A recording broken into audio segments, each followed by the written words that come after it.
इस टैंक का नाम मुसलमानों के मशहूर सिपह सालार खालिद बिन वलीद के नाम पर रखा गया। अच्छा, दोस्तों उनके अब नाम बात पे है। करते हैं माइंड ब्लास्ट बम्स के बारे में। Hello guys, welcome to our channel. और आज हम लेके आए हैं पाकिस्तान मिलिट्री की लेटेस्ट अब development in 2023। So Pakistan military के बारे में हम इतना नहीं सुन पाते हैं बिकॉज हमें तो है इंडियन मिलिट्री के बारे में पता होता है कि वो कितना अच्छी कर रही है, क्या कर रही है। लेकिन यहाँ पे इनकी लेटेस्ट अपडेट बताई गई है और जैसा देखा जाए तो कैसे यहाँ पे इजराइल के साथ पूरी जो चीज़ चल रही है और पाकिस्तान जो है पैलेस्टाइन के साथ खड़ा हुआ है, तो क्या पता इनकी मिलिट्री काम आ जाए। बिकॉज हमने ऐसे पहले हमने ऑपरेशंस देखे हुए हैं आईएसआई के, जब उन्होंने वहाँ पे पैलेस्टाइन की हेल्प की और इजराइल के खिलाफ लड़ा है। सो देखते हैं फिर अभी इनकी मिलिट्री पावर कैसी है। और हम सभी जानते हैं कि जो बेसिकली पाकिस्तान है वो अपनी जो मिलिट्री है उसकी मिलिट्री इक्विपमेंट में बहुत ज़्यादा पैसे लगाता है और उसमें मतलब कि काफ़ी ज़्यादा अच्छे उनके पास वो इक्विपमेंट्स है। बाकी हम लोगों को ये भी पता है कि जो पाकिस्तान आर्मी है वो बहुत ज़्यादा पावरफुल है कुछ, क्योंकि हम लोगों ने ऐसी वीडियोस काफ़ी ज़्यादा देख रखी है। और डेफिनेटली मुझे भी यही लगता है कि अगर फ़लस्तीन पाकिस्तान से मदद मांगेगा तो डेफिनेटली पाकिस्तान उसको अपनी आर्मी भी प्रोवाइड करेगी। बाकी देखते हैं कि अभी फ़िलहाल कुछ टाइम से क्या क्या डेवलपमेंट हुई है पाकिस्तान मिलिट्री में। वही तो देख लेते हैं कैसा होगा। तो आप भी देखो, हम देखते हैं। Let's start. अस्सलाम वालेकुम दोस्तों, मैं हूं माजिद मलिक और डिस्कवर द वर्ल्ड में आप सबको खुशामदीद। दोस्तों पाकिस्तान को कुदरत का एक राज कहा जाता है और पाकिस्तान की फौज को दुनिया की ताकतवर तरीन और सबसे ज्यादा मुनज्जम फौजों में से एक समझा जाता है। पाकिस्तान ने 1998 में एटमी हथियार तैयार कर लिया तो इसकी फौजी कुव्वत और भी बढ़ गई और दुश्मन पाकिस्तान से खौफजदा रहने लगा। आज पाकिस्तानी फौज के कुछ ताकतवर हथियारों के बारे में जानेंगे जो पाक फौज ने तैयार कर रखे हैं और जरूरत पड़ने पर इनके जरिए दुश्मन के होश उड़ाए जा सकते हैं। लेकिन इसके साथ साथ हम आपको कुछ ऐसे खुफिया हथियारों के बारे में भी बताएंगे जिनके बारे में पाक फौज की तरफ से पब्लिकली ऐलान नहीं किया गया, मगर वक्तन फवक्तन ऐसे हथियार खबरों की जिम्मत बनकर दुश्मन के छक्के छुड़ाते रहते हैं। लिहाजा वीडियो को आखिर तक जरूर देखिएगा। तो दोस्तों सबसे पहले बात करते हैं अल खालिद टैंक प्रोजेक्ट के बारे में। अल खालिद ये प्रोजेक्ट 1993 में शुरू हुआ और 6 साल में मुकम्मल हुआ। ये प्रोजेक्ट चाइना की मदद से शुरू किया गया था, लेकिन आज पाक फौज ये टैंक मुकम्मल तौर पर खुद बनाती है। अल खालिद टैंक बहुत ज्यादा ताकतवर टैंक है जिसमें दुश्मन से मुकाबला करने की भरपूर सलाहियत मौजूद है। अल खालिद टैंक में 125 मिलीमीटर की मेन गन इस्तेमाल की गई है जो 7000 मीटर तक फायर कर सकती है। अल खालिद टैंक की रफ्तार 75 किलोमीटर फी घंटा है।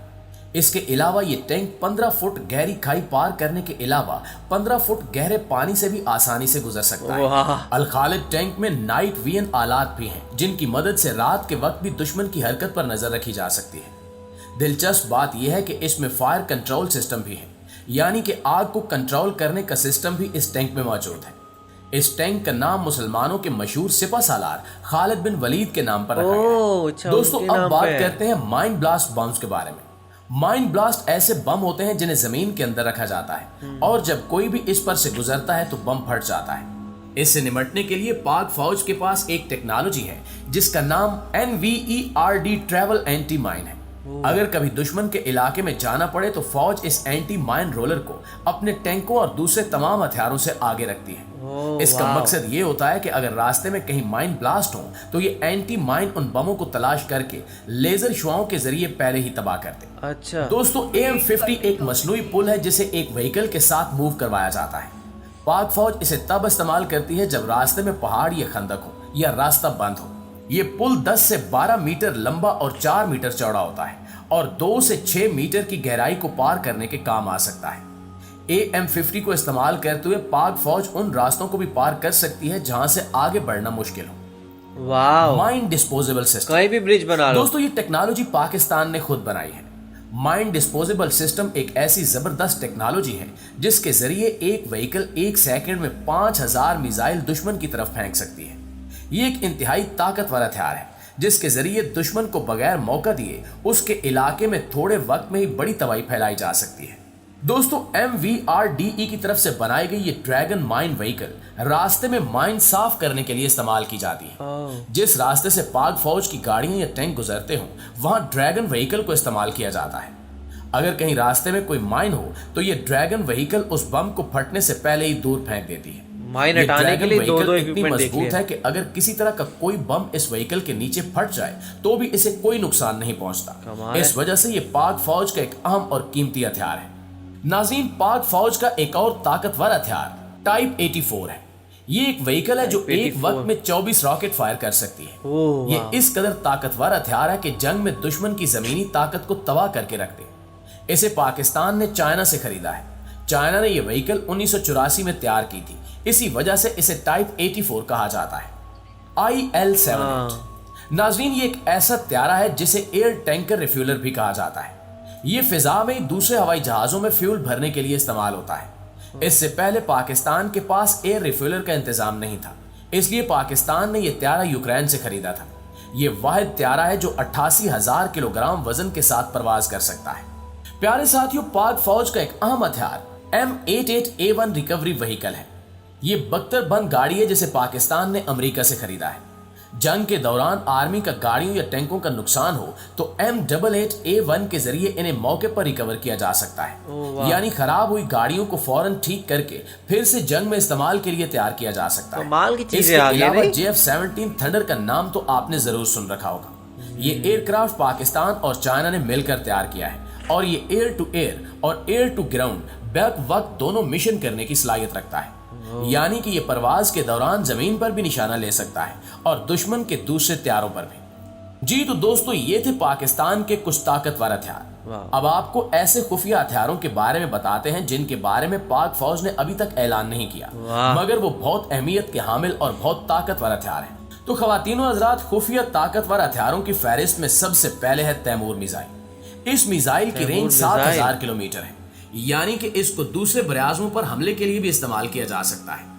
कहा जाता है कि पाकिस्तान अभी तक खुफिया तौर पर तैमूर मिसाइल प्रोग्राम पर काम कर रहा है। समाल एटम बम। दोस्तों, आमतौर पर न्यूक्लियर हथियार तकरीबन 1000 टन के होते हैं, लेकिन छोटे एटम बम की यह खासियत है कि वजन और साइज में कम होता है। इसी छोटे बम के जरिए बड़ी तबाही हो सकती है। अंदाजे के मुताबिक पाकिस्तान ये हथियार तैयार कर चुका है, लेकिन पाक फौज की तरफ से इसका बाकायदा ऐलान नहीं किया गया और इसे राज में ही रखा गया है। Electromagnetic plus weapon. ये ऐसा हथियार है जिसकी मदद से दुश्मन के इलाके में बिजली से चलने वाली चीजों के निजाम को रोका जा सकता है। इस टेक्नोलॉजी के बारे में खबरें फैली थी, लेकिन फिर इन्हें भी मंजर-ए-आम से हटा दिया गया। अंदाजे के मुताबिक इस प्रोजेक्ट पर खुफिया तौर पर काम किया जा रहा है। ये एक इंतहाई ताकतवर टेक्नोलॉजी है जिसके जरिए दुश्मन के कई सिस्टम्स को बंद किया जा सकता है। ये तो बहुत स्ट्रॉन्ग है। दोस्तों, पाकिस्तान का अगला खुफिया और ताकतवर हथियार एक ऐसा हथियार है जिससे एक बहरी जहाज या हवाई जहाज के जरिए पानी में छोड़ा जा सकता है और वो अपने निशाने पर पहुंचकर धमाका करता है। टॉर्पीडो नामी इस हथियार के जरिए बहरी अड्डों या समंदर में मौजूद बहरी जहाजों को एक साथ एक बड़ी तबाही का निशाना बनाया जा सकता है। एक अंदाजे के मुताबिक पाकिस्तान में आम टारपीडो की तरह एटमी टारपीडो तैयार कर लिया गया है। ये एक ऐसा टारपीडो है जो अपने अंदर एटम बम रखता है और खामोशी से सफर करके दुश्मन के कई बहरी जहाज तबाह कर सकता है। इसके बाद लेजर हथियारों की बात की जाए तो 2012 में पाक फौज की तरफ से एक कामयाब लेजर हथियार का तजुर्बा किया गया। ये ऐसा लेजर हथियार था जिसके जरिए फौजी टैंक के इंजन को बंद करने की सलाहियत थी। कहा जाता है कि पाकिस्तान इस टेक्नोलॉजी में बहुत कामयाबी हासिल कर चुका है।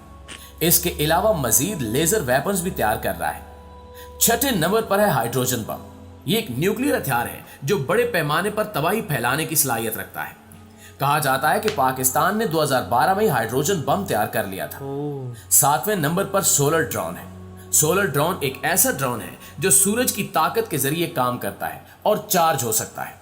सोलर ड्रोन को दुश्मन के इलाके में भेजकर दुश्मन की जरूरी मालूमात लेने के लिए इस्तेमाल किया जा सकता है। वाह। दोस्तों, अब आपको बताते हैं एक और दिलचस्प हथियार के बारे में। आर्मर, यानी कि दुश्मन के हमले को रोकने के लिए इस्तेमाल की जाने वाली चीज है। ऐसी धात जो बहुत मजबूत और किसी भी हमले को रोक सकती थी। वो दरअसल यूरेनियम से तैयार की गई थी। एक अंदाजे के मुताबिक पाकिस्तानी फौज के जेर इंतजाम खुफिया लेबॉर्ट्रीज में इस धात को तैयार कर लिया गया है। बहुत ही कमाल की वीडियो थी और इसमें हम लोगों को बहुत सारे मतलब कि इक्विपमेंट्स के बारे में पता लगा और ये भी पता लगा कि जो मोस्टली पाकिस्तान के इक्विपमेंट है वो उसने चाइना से ही बाय किए हैं। और हमें ये भी उन्होंने शायद खलीद उनकी बताई थी, तो हमने उनकी वीडियो देख रखी है। उनको हमें पता है कि वो कितने अच्छे वॉरियर है, कितने ज़्यादा स्ट्रॉन्ग है, तो उनके बेसिस पे उस पर नाम करा और वो भी हम वही पता लगा हमें कि वो भी चाइना के स्पोर्ट से ही उनके वो प्रोजेक्ट कामयाब हुआ है। तो बेसिकली हम कह सकते हैं कि चाइना और जो पाकिस्तान उनकी रिलेशनशिप काफ़ी अच्छी है, और हम ये भी बोल सकते हैं कि पाकिस्तान मतलब कि लाइक हम सभी जानते हैं कि इक्विपमेंट के बेसिस पे पाकिस्तान बहुत ज़्यादा स्ट्रॉन्ग है, वो बहुत ज़्यादा अपना इन्वेस्ट करता है अपनी मिलिट्री में। बाकी चाहे ना भी करे लेकिन मिलिट्री में वो इन्वेस्ट करते ही करते हैं, और कह सकते हैं हम कि पाकिस्तान में कुछ टाइम में ही बहुत ज़्यादा डेवलपमेंट हुई है मिलिट्री बेसिस पे। तो वही, और सारे देखा जाए तो उनके पास एंटी माइन वेपन्स भी बहुत सारे हैं। फिर उसके बाद वो इलेक्ट्रोमैग्नेटिक वाले वो चीज़ें, अब यही है कि वो प्रूफ नहीं करी जा सकती बिकॉज वो पब्लिक डोमेन में नहीं है, बट है तो काफ़ी सारी। इवन जो पब्लिक डोमेन में थी वो भी काफ़ी ज़्यादा एडवांस्ड मिसाइल्स और चीज़ें दिखाई जा रही थी। तो वही है, पाकिस्तान रेडी है अगर मान लीजिए पैलेस्टाइन या फिर किसी को अगर उनकी ज़रूरत पड़ती है तो आप लोगों का इस बारे में क्या कहना है, आप हमें कमेंट करके में ज़रूर बताएगा। तो ऐसे लाइक करते जाइए, कमेंट करते जाइए, शेयर करते जाइए, और सब्सक्राइब करते जाइए। बाय।